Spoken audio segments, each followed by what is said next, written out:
Guys, welcome back to my channel Tech and Glitz. അപ്പോൾ ഇന്ന് വന്നിരിക്കുന്ന ഒരു പുതിയ ടോപ്പിക്കായിട്ടാണ്. നമ്മളിന്നൊരു ട്യൂട്ടോറിയൽ വീഡിയോ ആയിട്ട് വന്നിരിക്കുന്നത്. ലൈറ്റ് റൂമിൽ എങ്ങനെ നമുക്ക് ഫോട്ടോസൊക്കെ നൈസായിട്ട് എഡിറ്റ് ചെയ്യാവുന്നൊരു വീഡിയോ ആണ്. അപ്പോൾ ഞാൻ വലിയ എഡിറ്ററൊന്നും അല്ല, എനിക്ക് ലൈറ്റ് റൂം അത്ര എഡിറ്റ് ചെയ്യാൻ അറിയില്ല. ഞാൻ സത്യം പറഞ്ഞാൽ അടുത്താണ് ലൈറ്റ് റൂം ഇൻസ്റ്റാൾ ചെയ്യുന്നത്. എന്നാലും എനിക്ക് അറിയണതൊക്കെ ഞാൻ എനിക്ക് ഷെയർ ചെയ്യാനായിട്ടാണ് ഈ വീഡിയോ ചെയ്യുന്നത്. അപ്പോൾ ഇത് നിങ്ങൾക്കൊക്കെ ഹെൽപ്ഫുള്ളാണെന്ന് വിചാരിക്കുന്നു. ഹെൽപ്ഫുള്ളായ വീഡിയോ ഒന്ന് ലൈക്ക് ചെയ്യുക, പിന്നെ ഫ്രണ്ട്സിനൊക്കെ ഒന്ന് ഷെയർ ചെയ്ത് കൊടുക്കുക. പിന്നെ എല്ലാവരും പറഞ്ഞ പോലെ തന്നെ സബ്സ്ക്രൈബ് ചെയ്യുക. പിന്നെ തൊട്ടടുത്തുള്ള ബെല്ലൈക്കൻ നെക്കിൽ ഒന്നും നടക്കില്ല കേട്ടോ, നല്ല നോട്ടിഫിക്കേഷനൊക്കെ ഉള്ളൂ. അപ്പോൾ കൂടുതലൊന്നും പറഞ്ഞ് പഠിപ്പിക്കില്ല, നമുക്ക് ജസ്റ്റ് ഒന്ന് വീഡിയോയിലേക്ക് നോക്കാം. അപ്പോൾ ഫസ്റ്റ് ഞാൻ എഡിറ്റ് ചെയ്യാൻ ചൂസ് ചെയ്തിരിക്കുന്ന ഈ ഒരു ഫോട്ടോ ആണ്. ഈ ഒരു ഫോട്ടോ നമ്മൾ ഇനിയിപ്പോൾ ഇത് ലൈറ്റ് റൂമിലേക്ക് ഇമ്പോർട്ട് ചെയ്യണം. അപ്പോൾ അടിയിലുള്ള ഷെയർ ബട്ടൺ ക്ലിക്ക് ചെയ്യുക, എന്നിട്ട് ലൈറ്റ് റൂമിൻ്റെ ഐക്കണിൽ ക്ലിക്ക് ചെയ്യുക. അപ്പോൾ ഫോട്ടോ ഇമ്പോർട്ടായി എന്നൊരു നോട്ടിഫിക്കേഷൻ വരും. നമ്മളൊന്ന് മിനിമൈസ് ചെയ്ത് അടിയിലേക്ക് സ്ക്രോൾ ചെയ്യുമ്പോൾ ലൈറ്റ് റൂമിൻ്റെ നോട്ടിഫിക്കേഷൻ വന്നിട്ടുണ്ടാവും, ഇമ്പോർട്ട് ഫിനിഷ് ഇടുന്നത്. അപ്പോൾ അതിലൊന്ന് ക്ലിക്ക് ചെയ്യുക. ക്ലിക്ക് ചെയ്യുമ്പോൾ നമ്മൾ ലൈറ്റ് റൂമിൻ്റെ ഇങ്ങനെ ഒരു ഇൻ്റർഫേസിൽ പോകും. അപ്പോൾ ഓൾ ഫോട്ടോസിലത് കിടക്കുന്നുണ്ടാവുക. അപ്പോൾ ഓൾ ഫോട്ടോസിലൊന്ന് ക്ലിക്ക് ചെയ്യാം. അപ്പോൾ കാണാം നമ്മൾ നേരത്തെ ഇമ്പോർട്ട് ചെയ്ത് ഫോട്ടോ കിടക്കുന്നുണ്ടാവും. ആ ഫോട്ടോയിലൊന്ന് ക്ലിക്ക് ചെയ്യുക. അപ്പോൾ ഇതുപോലെ എഡിറ്റ് ചെയ്യാനുള്ള ടൂൾസും അതൊക്കെ ഞാൻ ഫോട്ടോ ഒന്ന് ജസ്റ്റ് ലോഡ് ആവുന്നതാണ്. അപ്പോൾ ഞാൻ എഡിറ്റിങ്ങിന് ജസ്റ്റ് ഒരു കംഫർട്ട് ആകാൻ വേണ്ടിയിട്ട് ഞാൻ സ്ക്രീൻ റൊട്ടേറ്റ് ചെയ്യാണ്, നൈസായിട്ട് എഡിറ്റ് ചെയ്യാൻ പറ്റും. അപ്പോൾ ഞാൻ ഇനി ടൂൾസ് നമുക്ക് യൂസ് ചെയ്തിട്ടുണ്ട്. അപ്പോൾ ഞാനിന്ന് സിമ്പിളായിട്ട് എഡിറ്റിങ്ങാണ് പഠിക്കുന്നത്, അങ്ങനെ കൂടുതലായിട്ടൊന്നും പഠിപ്പിക്കില്ല. അപ്പോൾ സിമ്പിളായിട്ട് ചെയ്യാൻ പറ്റിയ 2-3 ടൂൾസ് നമുക്ക് എങ്ങനെ യൂസ് ചെയ്യുന്നതാണ്. അപ്പോൾ ഫസ്റ്റ് നമ്മൾ ഇവിടെ കർവ്സ് സെറ്റ് ചെയ്യണം. കർവ്സിൽ എക്സ്പോസർ ഒരു അത്ര എക്സ്പോസർ കൂട്ടേണ്ട ആവശ്യമൊന്നുമില്ല, ഒരു 0.30 അത്രയൊക്കെ മതി. 0.30 ആ ലെവലിലിടുക. അത് കഴിഞ്ഞിട്ട് കോൺട്രാസ്റ്റ് ഒരു 10 ആ ലെവലിൽ മതി. കോൺട്രാസ്റ്റ് ഒരു 10 ആ ലെവലിടുക. അത് കഴിഞ്ഞിട്ട് ഹൈലൈറ്റ്സ് ഒന്ന് കൂട്ടാം. ഹൈലൈറ്റ്സ് ഒരു 35-30 ആ ലെവലിടുക. പിന്നെ ഷാഡോസ് ആണെങ്കിൽ കൂട്ടാം. ഷാഡോസും ജസ്റ്റ് ഒന്ന് കൂട്ടാം. ഒരു 23-20 ആ ലെവലിടുക. 20 നിങ്ങളുടെ ഇപ്പോൾ ഈ ഫോട്ടോനനുസരിച്ച്. പിന്നെ വൈറ്റ്സ് ഒന്ന് ജസ്റ്റ് ഒന്ന് കുറയ്ക്കാം. എന്നിട്ട് ബ്ലാക്ക്സ് കൂട്ടാം.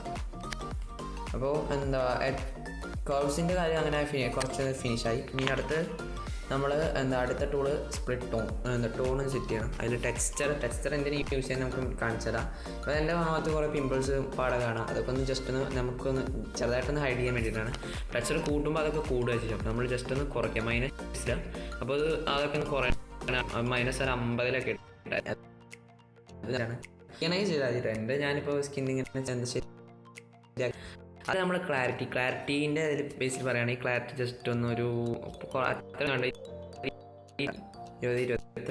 ഡിഹൈസ് പിന്നെ ഡിഹൈസ് ചേഞ്ച് ചെയ്യേണ്ട ആവശ്യമില്ല. വിഗ്നെറ്റ് നമുക്ക് ആവശ്യമുണ്ട്. ഇട്ടത് വിഗ്നെറ്റ് എന്താണെന്ന് അറിയാം, ബാക്ക് ഒന്ന് ബ്ലാക്ക് ആക്കുക അല്ലെങ്കിൽ ഒന്ന് വൈറ്റ് ആക്കുക.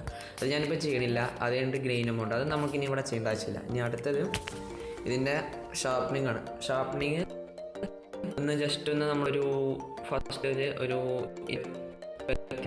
ലെവലിടുക ഷാർപ്പനിങ്. അത് കഴിഞ്ഞിട്ട് റേഡിയസും ചെയ്യേണ്ട, ഡീറ്റെയിലും ചെയ്യേണ്ട. നമുക്ക് മാസ്കിങ് 45 അതിലിടുക. അത് കഴിഞ്ഞിട്ട്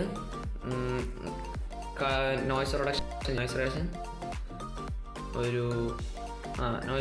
ഒരു 38 ആ രീതി. കളർ നോയ്സ് അതും ചെയ്യാം. അതൊരു 7:30 ആ റേഞ്ചിലിടാം. അത് കഴിഞ്ഞിട്ട് നമ്മളിനി ചെയ്യാനാണെങ്കിൽ കളർ ചേഞ്ചിങ്. അപ്പോൾ ഇതിൽ ഇങ്ങനൊരു ടൂൾസിൽ ഇങ്ങനെ ഒരു ഇൻ്റർഫേസ് വരും. അപ്പോൾ നമുക്ക് ഇതിലൊന്നും ചെയ്യേണ്ട, മുകളിൽ റൈറ്റ് സൈഡിൽ മിക്സ് എന്നൊരു ഓപ്ഷൻ ഉണ്ടാവും, അതിലൊന്ന് ക്ലിക്ക് ചെയ്യാം. അപ്പോൾ ഇതുപോലെ വരും. കുറച്ച് കളേഴ്സിൻ്റെ ഒക്കെ കാണിച്ചിട്ടുണ്ടാവും. സെലക്ട് ചെയ്യാൻ കുറച്ച് കളേഴ്സ്, പ്രൈമറി കളേഴ്സ് കുറച്ച്. അതിൽ നമുക്കിനി എന്താ ചെയ്യേണ്ടത് പറഞ്ഞാൽ ഇതിലുള്ള കളേഴ്സ് അതിൽ സെലക്ട് ചെയ്യുക. അപ്പോൾ പച്ച എന്ന് മാറണം. അപ്പോൾ പച്ച കളർ ഇതിൽ സെലക്ട് ചെയ്ത് എൻ്റെ സാച്ചുറേഷനോ ലുമിനൻസ് നമുക്ക് ചേഞ്ച് ചെയ്യേണ്ട ആവശ്യമില്ല, അത് വേണമെങ്കിൽ ചേഞ്ച് ചെയ്യാം. ഇപ്പോൾ ഞാൻ ചെയ്യുന്നത് മഞ്ഞ കളറാക്കാൻ നോക്കണം. അപ്പോൾ സാച്ചുറേഷനൊക്കെ അതിൽ തന്നെ വെച്ചിട്ട് ഹ്യൂ മിനിമം മഞ്ഞ കളറാവണതാണ്. അപ്പോൾ ഈ മഞ്ഞ കളർ കുറച്ചുകൂടി കൂട്ടണമെങ്കിൽ സാച്ചുറേഷൻ ഒന്നുകൂടി ജസ്റ്റ് ഒന്ന് കൂട്ടിയാൽ മതി. അപ്പോൾ ഒന്നുകൂടി മഞ്ഞ കളറാവും. ചേഞ്ച് ചെയ്യേണ്ട ആവശ്യമില്ല. ഇനി നമുക്ക് നമ്മുടെ സ്കിന്ന് നമ്മൾ മുഖത്ത് ഒക്കെ ചേഞ്ച് ചെയ്യണമെങ്കിൽ ഈ ഡണ്ണിൻ്റെ സൈഡിൽ തന്നെ വേറൊരു ടൂൾ കാണും, അതിലൊന്ന് ക്ലിക്ക് ചെയ്ത് കഴിഞ്ഞാൽ നമുക്ക് സെലക്ട് ചെയ്യാൻ പറ്റും. അപ്പോൾ അതിൽ ഹ്യൂ എന്നുള്ളതിൽ ക്ലിക്ക് ചെയ്തിട്ട് എവിടെയാണ് നമുക്ക് ചേഞ്ച് ചെയ്യേണ്ടത്. അപ്പോൾ ഞാൻ ഈ സ്കിന്നിൻ്റെ അവിടെ വയ്ക്കുകയാണ്. അത് കഴിഞ്ഞിട്ട് ഹ്യൂ 0 ആക്കിയിടുക. ലൂമിനൻസ് സ്കിന്നിൻ്റെ അവിടെ ക്ലിക്ക് ചെയ്തിട്ട് ലൂമിനൻസ് കുറച്ചൊന്ന് കൂട്ടാം, എടുത്തുകൊണ്ട്. അപ്പോൾ നമുക്ക് അത്യാവശ്യം കുറച്ച് കളറൊക്കെ ആയി.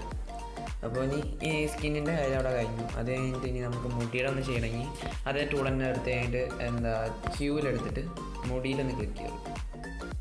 മുടിയിൽ ക്ലിക്ക് ചെയ്യുമ്പോൾ അത് അവിടെ കാണിക്കുക. അപ്പോൾ നമുക്ക് ലൂമിനൻസ് കുറയ്ക്കാം. ലൂമിനൻസ് കുറയുമ്പോൾ മുടിയുടെ ചേഞ്ച് എന്ന് കാണാൻ പറ്റും. അത് കഴിഞ്ഞിട്ട് വീണ്ടും ഈ സൈഡിലായിട്ടില്ല, അപ്പോൾ അവിടെ ഒന്ന് ക്ലിക്ക് ചെയ്തിട്ട്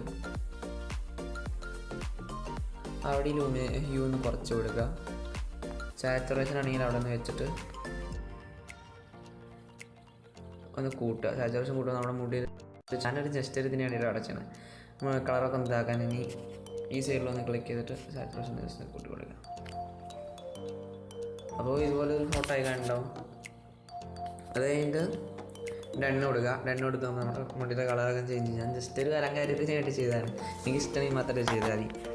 ഇപ്പോൾ ഇത്രയൊക്കെ ഉള്ളൂ. ഇപ്പോൾ തന്നെ ആ ഫോട്ടോ ചേഞ്ച് ചെയ്ത് കണ്ടില്ലേ. ഇത് കൂടി ഇപ്പോൾ ചെയ്ത് കഴിഞ്ഞപ്പോൾ നമ്മൾ ഫോട്ടോ നീറ്റായി. അപ്പോൾ ഇത് വ്യത്യാസം കാണണമെങ്കിൽ നേരത്തെ ഞാൻ കാണിച്ച പോലെ ഒരു ഫോട്ടോ ഞാൻ കാണിച്ചു തരാം. ഇതിൻ്റെ വ്യത്യാസം കാണണമെങ്കിൽ. അപ്പോൾ ഇത്ര സിമ്പിളാണ് എഡിറ്റിങ്. അത്ര വലിയ പണിയൊന്നുമില്ല നമുക്ക് എഡിറ്റിംഗ് എന്ന് പറയുന്നത്. സിമ്പിളായിട്ട് ഒരു 3 ടൂൾസ് കൊണ്ട് ഞാൻ എഡിറ്റ് ചെയ്താണിത്. നിങ്ങൾ കുറച്ചുകൂടി ഡീപ്പായിട്ട് ചെയ്യണമെങ്കിൽ കുറച്ചേരം കൂടി സമയമൊക്കെ ചിലവഴിച്ചത് ചെയ്യണമെങ്കിൽ ചെയ്യാം. അപ്പോൾ നമ്മൾ സിമ്പിളായി ചെയ്യണമെങ്കിൽ ഇതുപോലെയൊക്കെ ചെയ്താൽ. അപ്പോൾ വീഡിയോ ഇഷ്ടപ്പെട്ട ലൈക്ക് ചെയ്യുക, ഷെയർ ചെയ്യുക, സബ്സ്ക്രൈബ് ചെയ്യുക. അപ്പോൾ ഇതൊരു വീഡിയോ ആയിട്ട് ഞാൻ വീണ്ടും വരും. അതുവരെ stay tune for another video.